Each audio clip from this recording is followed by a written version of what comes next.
dear politicians in Brussels, please tell Denmark that we have to make the carbon tax, of course, but do it other countries also.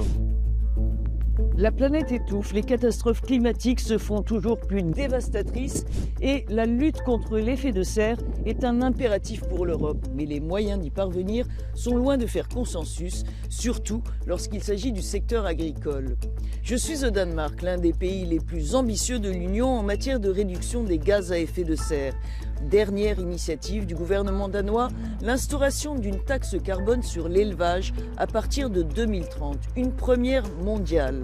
La mesure, qui doit encore être votée par le Parlement danois, est controversée. Selon ses détracteurs, elle n'aura notamment que peu d'effet sur le bilan carbone de l'élevage.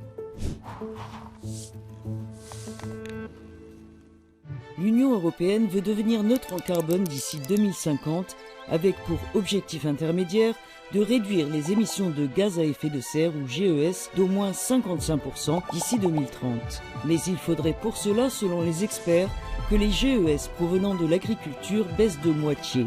Le secteur génère 11,4% des émissions de gaz à effet de serre en Europe. La plupart de ces rejets sont dus à l'élevage. Ils proviennent surtout de la digestion d'aliments par les bovins et les ovins et du stockage de fumier de bovins et porcins. S'y ajoutent les émissions produites par l'épandage d'engrais chimiques et le fumier épandu par les agriculteurs ou excrété par les bovins. La France, l'Allemagne et la Pologne sont les plus grands émetteurs de GES d'origine agricole dans l'Union européenne. Mais le Danemark, grand exportateur de produits laitiers et de porc, n'est pas de reste. L'élevage y est la deuxième source d'émissions de gaz à effet de serre du pays, après l'énergie.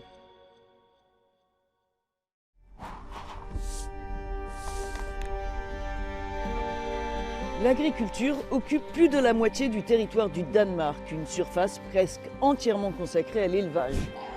Je suis ici dans l'une des fermes porcives de la région de Sealand, qui, avec les élevages bovins, sont les cibles principales de la taxe carbone que le gouvernement veut instaurer sur l'élevage, une mesure dont l'efficacité ne convainc pas du tout le propriétaire des lieux et responsable de l'association danoise pour une agriculture durable. On this farm we have 800 sows. They produce around 28,000 pigs a year.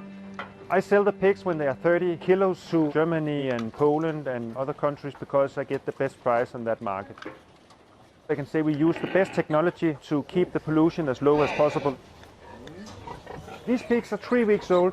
The crate in here is very clean all the time because the floor is open. So the poo-poo, it goes down to the floor. And under the floor we have a technology with some pipes. They cool the manure all the time. And it makes some energy, so we use the energy from cooling the manure to heat up the house for the small piglets, which is a really good idea and good for environment. We don't have this pollution of the air, so we don't have the steam, the damp of the nitrogen going to the system, to the ventilation we have up here and out in the air. Here we have the manure tanks. This one, we just got a new top on, so we don't get any pollution to the air. There's also a lot of gas from methane and going up, so this is stopping that. And the other tank, we have to change the top because it was old. Now I know where the smell comes from. Now you know where the smell comes from. We use the manure from the pigs in the fields, so also there it's going around in the system.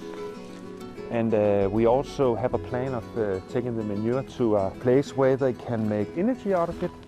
40% of all the gas in Denmark is from biogas, which means that we take the manure from the cows and the pigs and put them to a factory, so they put out to the consumers, to the citizens. Selon l'agriculteur, l'introduction de la nouvelle taxe sera contre-productive. Everybody, especially Danish farmers, we want to be the greenest and the best. If we get the tax, we will have problems to keep doing that because we cannot invest in the green technology. This is the only country who wants to make taxes, and taxes is not good from the market.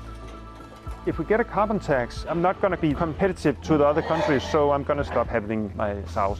I'm still going to have the fields and trying to get along, but I'm not being able to have a production like this. Do you have one question to ask to Brussels? Yeah. Dear politicians in Brussels, please tell Denmark that we have to make the carbon tax, of course, but do it on the other countries also. All the countries in the world would be best, but at least in Europe that we could do it at the same time. It's not good for one small country who is really dependent of the competition.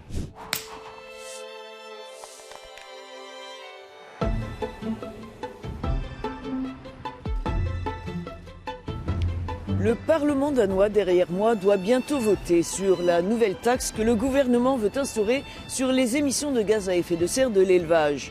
De quoi inspirer l'Europe ? Bruxelles a en tout cas renoncé à une tarification du carbone d'origine agricole.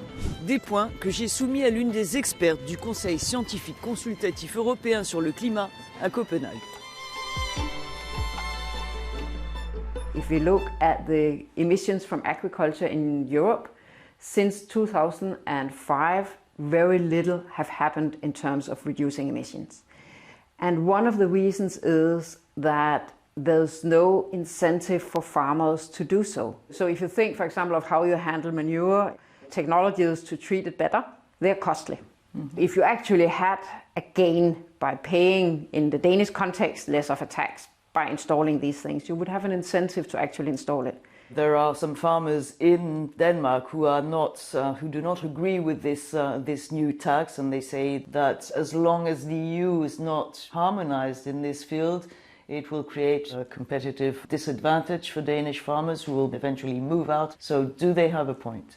One of the critiques of implementing a greenhouse gas tax in Denmark in agriculture has been a concern of what is called leakage, so that the production and thereby the emissions move to other countries. And that's where the EU as such has a large role, because the more common policy we have in Europe, the less leakage there will be for the individual countries, because other countries also have to reduce emissions. I think we need to implement some sort of pricing mechanism in agriculture to give an incentive to reduce emissions.